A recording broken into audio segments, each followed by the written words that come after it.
boa tarde. Hoje é dia de sessão plenária no Supremo Tribunal Federal. Entre os assuntos da pauta de julgamentos está a licença paternidade. A ação discute se a omissão do Congresso Nacional em regulamentar o direito ao benefício. Eu sou Carlos Eduardo Cunha e esse é um dos destaques do dia. Vamos aos demais. Flávio Dino, indicado para o STF, e Paulo Gonet, indicado para a PGR, passam por sabatina no Senado Federal.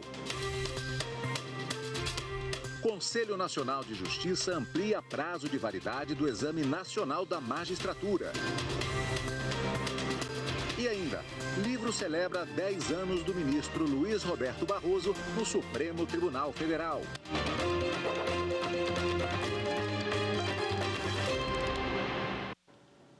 A Comissão de Constituição e Justiça do Senado realiza, neste momento, as sabatinas de Paulo Gonet, indicado ao cargo de Procurador-Geral da República, e de Flávio Dino, indicado para uma vaga no Supremo Tribunal Federal.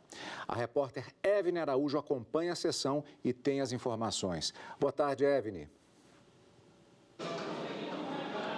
Oi, Cadu, boa tarde. Flávio Dino e Paulo Gonet responderam perguntas sobre fake news, liberdade de expressão, políticas de cotas raciais, sobre os atos antidemocráticos do dia 8 de janeiro e sobre regulamentação das plataformas digitais. Em todos os questionamentos, eles ressaltaram a importância de se preservar a democracia. A previsão é que a sabatina ocorra durante toda a tarde e ainda hoje os nomes dos indicados devem ser submetidos à análise do plenário da Casa Legislativa. Ou seja, eles precisam da maioria absoluta dos senadores, 41 votos. A sabatina dos indicados aos cargos de ministro do Supremo Tribunal Federal e Procurador-Geral da República ocorre desta vez de uma maneira diferenciada das outras realizadas anteriormente para os mesmos cargos. Eu explico melhor o que ocorreu de diferente agora na reportagem. Vamos conferir.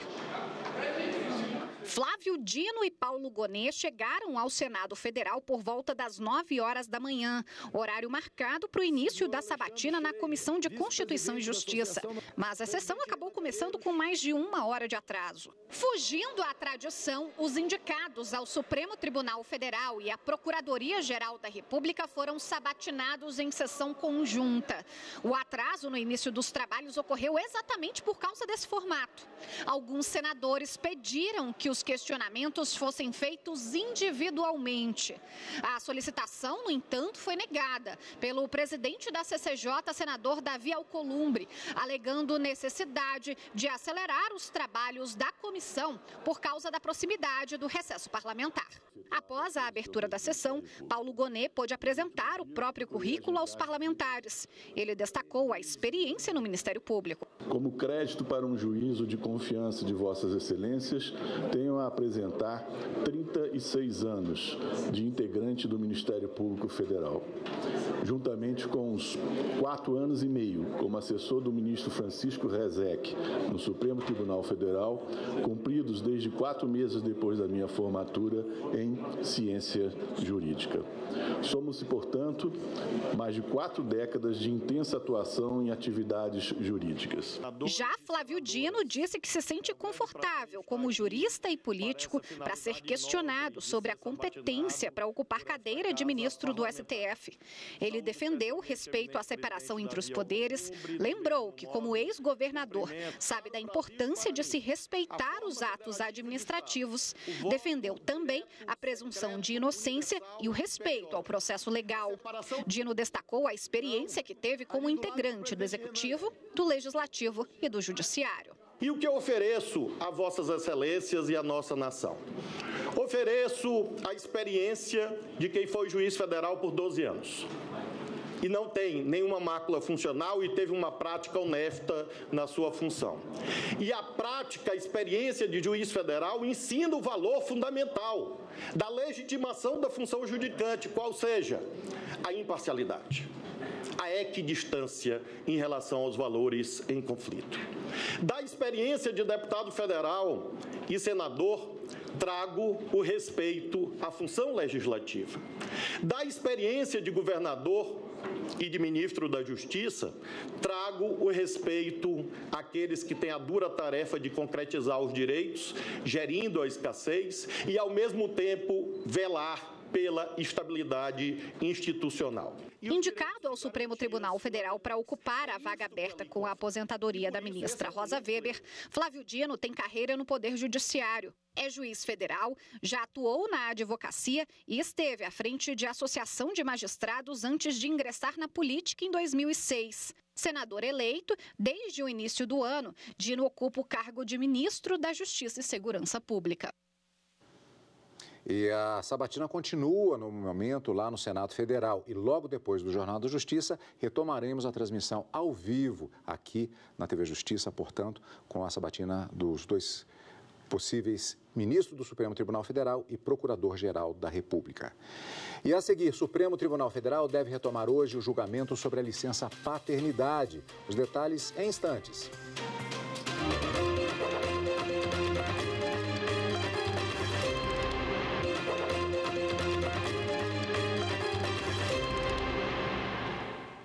O Supremo Tribunal Federal deve retomar hoje o julgamento sobre a licença paternidade. Os ministros analisam se a omissão do Congresso Nacional em não regulamentar o direito ao benefício. Amanda Mustafa traz as informações. O julgamento é o terceiro item da pauta do plenário, que tem início às 14h. A ação foi apresentada pela Confederação Nacional dos Trabalhadores na Saúde e pede que o Supremo declare a omissão do Congresso Nacional na regulamentação da licença paternidade. Segundo a Confederação, desde 1988, vem sendo aplicada a licença de 5 dias prevista no ato das disposições constitucionais transitórias. Outras organizações que se apresentaram no processo, como Amigos da Corte, argumentaram que a licença paternidade menor prejudica o acesso das crianças à figura paterna e contribui para o preconceito contra a mulher no mercado de trabalho. A ação começou a ser julgada no plenário virtual e recebeu destaque do ministro Luiz Roberto Barroso para julgamento aqui no plenário. O ministro votou no sentido de que o Congresso Nacional tenha um prazo de 18 meses para regulamentar a licença paternidade. Caso isso não seja cumprido, que o benefício seja equiparado à licença maternidade, que tem duração de 120 dias, conforme a CLT, e é paga pelo empregador. Para falar sobre esse assunto, recebemos aqui nos estúdios da TV Justiça o mestre em Direito e Políticas Públicas, Odilon Schweres Burté, que também é autor do livro Dá Licença, Sou Pai. Antes de mais nada, muito boa tarde pela presença conosco aqui, doutor, para que falemos a respeito desse assunto. Então, mais uma vez, boa tarde. Boa tarde. Pode Nós, da sociedade civil, como membro da Coalizão pela Licença Paternidade, estamos muito ansiosos para que se conclua esse julgamento, para que a gente possa ter uma janela de oportunidades para discutir esse assunto onde ele deveria estar sendo discutido, que é dentro do Congresso Nacional. Doutor, o assunto ele está sob júdice, mas na verdade uma etapa já foi cumprida, ou seja, a existência da licença paternidade do ponto de vista legal já é uma realidade, ou seja, o que o Supremo vai decidir hoje é a questão relativa à regulamentação que não estaria sendo feita pelo Congresso Nacional. Por isso eu gostaria de lhe perguntar o que é que ali está prevendo no momento sobre esse benefício. O que nós temos hoje, antes da Constituição de 88, nós tínhamos um dia apenas, que era um dia burocrático para o pai poder registrar o seu filho. Na Constituição de 88 foi previsto que o pai teria direito a uma licença paternidade que seria regulamentada posteriormente pelo Congresso. Passado 35 anos, o Congresso ainda não regulamentou o tema. E por isso nós, da sociedade, tivemos que bater na porta do STF para que ele declare a omissão do Congresso e determine que o Congresso faça o que já deveria ter feito há muito tempo. Doutor João já tocou num ponto interessante, a diferença entre o que existia antes e o que está na expectativa de aplicação a partir de uma eventual regulamentação, aliás, que é necessária. O pai ele teria um tempo muito curto a partir do nascimento da criança para poder usufruir e gerar o devido cuidado a esse nascituro. É perfeito. Então, como o Constituinte não estabeleceu um prazo e nos atos transitórios ficou definido que seria apenas 5 dias, e vejam bem, são 5 dias corridos, então não são nem 5 dias úteis. Se teu filho nascer antes do carnaval, por exemplo, antes da quarta-feira de cinza, tu já tem que voltar a trabalhar. E esse período, comprovadamente, ele não é suficiente para que o pai se adeque ou se acostume com a nova rotina criada na casa com a chegada desse novo membro. Então, o pai ele acaba não se colocando no papel de cuidador principal. Poucos pais dão banho, trocam fralda, dão comida, lavam roupas, porque o pai, antes mesmo, muitas vezes, do leite descer, ou muitas vezes antes mesmo da mãe sair do hospital, o pai já tem que retornar ao trabalho, vai ficar lá suas 10, 12 horas fora de casa e já chega à noite e aí acaba ficando naquele papel horrível de ajudante da mãe, como se ele não fosse um corresponsável em pé de igualdade. O que é essa regulamentação? O que é necessário fazer para a efetividade da lei? Já existe um grupo de parlamentares sensíveis ao tema, né? Esse grupo, ele criou um grupo de trabalho onde nós da sociedade civil participamos e esse grupo vai apresentar amanhã o relatório final do GT. A gente tem uma expectativa de que esse relatório venha com uma licença estendida para no mínimo 30 dias e que essa licença seja progressiva com o passar do tempo. Então, o que a gente tem que esperar até amanhã, a apresentação do relatório final, e esse relatório vai gerar um projeto de lei que vai ser apresentado no começo do próximo ano legislativo por um grupo de deputados que é sensível ao tema. Alguém poderia dizer que a função da maternidade seria mais importante e que isso vai gerar um trabalho a mais para o pai. É uma visão, na verdade, superada. Na verdade, estamos falando de um direito também do pai de participação nesse processo. Todos saem ganhando, inclusive a sociedade. Exatamente. Eu ainda vou mais à frente. Esse não é só um direito do pai. Na verdade, é um direito da criança de ser cuidado, que recai exclusivamente sobre os ombros da mãe. Então, por isso, pela mãe ficar como principal cuidadora, ela acaba sendo preterida no mercado de trabalho e ela acaba também fazendo a maior parte do trabalho não remunerado dentro do lar. As mulheres trabalham muito mais nesse trabalho não remunerado do que os homens, em decorrência disso. Então, uma das formas que o Estado tem como política pública para diminuir a desigualdade de gênero é uma licença paternidade estendida. Porque quando o pai se envolve nos primeiros dias nos cuidados com o filho, ele se coloca nesse papel de cuidador e ele se mantém nesse papel pela vida inteira. Então ele vai mais no colégio, ele vai levar o filho para a creche, ele vai trocar fralda, fazer comida, ele vai se colocar em pé de igualdade com a mãe nos cuidados dos filhos. O direito comparado é uma realidade e em um mundo globalizado isso é mais forte ainda. Como estão outros países em relação a essa questão? Dos países membros da Organização Internacional do Trabalho que forneceram os dados para a pesquisa, mostrou que 40% dos países já avançaram as suas licenças. E aí cada país criou uma política pública de uma forma. Alguns países, eles criaram uma licença parental como um período posterior à licença maternidade e paternidade.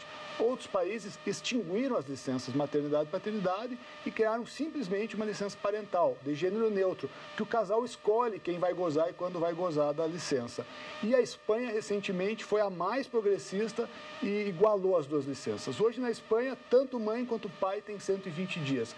E em todos esses países a gente vê os homens se envolverem mais, ressignificarem a sua masculinidade, passarem a se ver como um cuidador não só da criança, mas como um cuidador da casa, como um cuidador de si mesmo, se colocando menos em risco e criando um vínculo com o filho que perdura pela vida inteira. As crianças, elas apresentam melhor desempenho intelectual, melhor desempenho social, começam a falar antes. Então, existe uma série de benefícios para todo mundo, inclusive para a família. É comprovado que Pais que tiram licença estendida, os casais separam menos, por exemplo. Então, assim, é uma política pública que o Estado pode implementar, o custo não é alto, só que a gente precisa quebrar essa barreira cultural do papel simbólico do homem como provedor e da mulher como cuidadora. Esse é o papel que o Estado tem e pode fazer para a gente quebrar essa barreira e transformar, criar uma transformação no país daqui para frente. Doutor, muito obrigado pela participação. Só, inclusive, lembrando para o telespectador e para o doutor também que vai acompanhar o julgamento, ele está na pauta da sessão de hoje e que nós vamos acompanhar aqui na TV Justiça, ao vivo, direto do plenário, enquanto marcado logo mais às 2 da tarde. Muito obrigado pela participação, doutor, e vamos acompanhar essa votação. Obrigado. Se eu pudesse só falar mais uma coisinha, senhor, participe do nosso movimento. 5 dias é pouco, 5 dias é menos do que o carnaval. O movimento está na nossa plataforma Coalizão Licença Paternidade. Seja um membro e apoie o nosso movimento. A gente precisa do movimento da sociedade para impulsionar o STF a concluir esse julgamento e o Congresso a regulamentar o tema. 2 da tarde hoje. Doutor, muito obrigado mais uma vez. E a seguir, Conselho Nacional de Justiça amplia prazo de validade do Exame Nacional da Magistratura. As informações em instantes.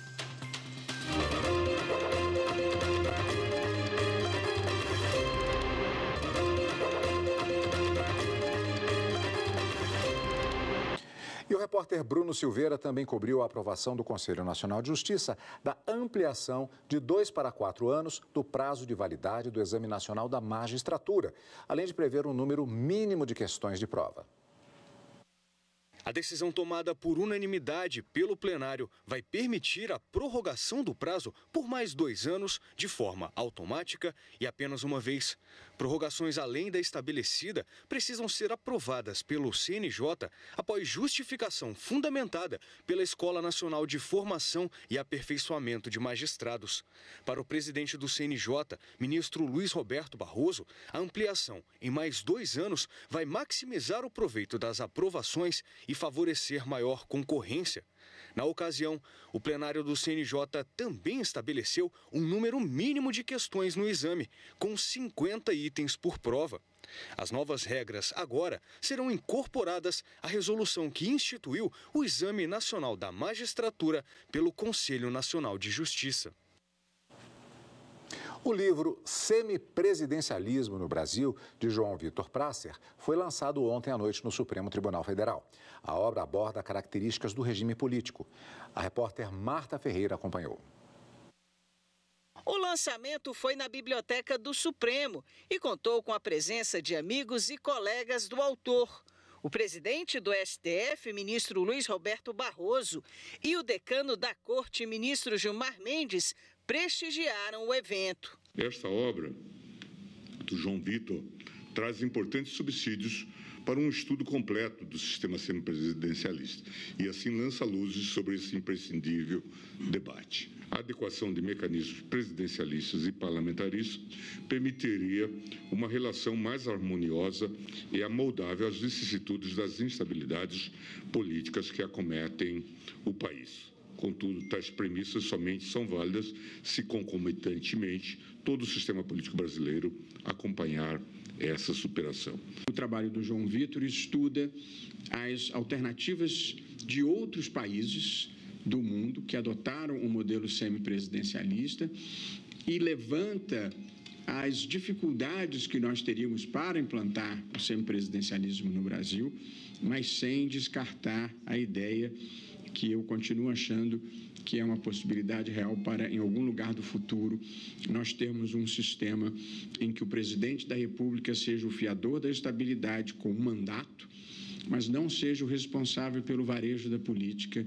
Este seria o primeiro-ministro, que em caso de perda de sustentação política poderia ser substituído sem nenhum abalo institucional, como é o modelo parlamentar. João Vitor Prasser é assessor da presidência do Tribunal de Contas da União e mestre em Direito Público pela Universidade do Estado do Rio de Janeiro. O autor oferece um roteiro para quem deseja participar do debate e explica como funcionaria essa experiência no Brasil. No Brasil, quando a gente tem uma situação de perda de sustentação do presidente, a única forma desse presidente ser destituído é em tese, nas próximas eleições, se ele não for reeleito. O impeachment não serve para isso. O impeachment é para quando há crime de responsabilidade. Já no parlamentarismo, no semipresidencialismo, existe essa figura do voto de desconfiança que derruba o primeiro-ministro. O presidente ainda está lá, exercendo o cargo dele, com o mandato que ele foi eleito, e há uma continuidade sem um trauma maior. Eu acredito que isso define a essência do semipresidencialismo. E também foi lançada nessa terça-feira a obra Direitos e Democracia, 10 anos do ministro Luiz Roberto Barroso no STF. Uma coletânea de artigos escritos por ministros, juristas e assessores sobre as contribuições e casos de destaque em que o presidente do Supremo atuou em uma década. Amanda Mustafa acompanhou o lançamento. A obra apresenta análises críticas e reflexões sobre as contribuições e casos de destaque em que o ministro Luiz Roberto Barroso atuou no Supremo Tribunal Federal e no Tribunal Superior Eleitoral. Barroso tomou posse como ministro do STF em 2013, foi eleito para presidir a Suprema Corte em setembro deste ano e em 2020 também foi presidente do TSE. A secretária de Altos Estudos, Pesquisas e Gestão da Informação do STF, Patrícia Perrone Campos Melo, é uma das organizadoras do livro. O que caracteriza a trajetória do ministro? Ele começa como advogado privado, ele passa pela advocacia pública, ele é professor ao longo da vida dele toda, e aí ele chega no Supremo Tribunal Federal, se torna juiz e agora é o presidente do tribunal. Então a ideia do livro era trazer as pessoas mais marcantes de cada uma dessas trajetórias para escrever, né? Dar assim uma pequena amostra assim, de cada um dos mundos em que ele se destacou tanto. A cerimônia reuniu autoridades jurídicas e políticos e contou com a participação de ministros do Supremo. No discurso, o presidente do STF, ministro Barroso, enalteceu o trabalho e os desafios da Suprema Corte. O arranjo institucional brasileiro reservou muitos papéis para o Supremo.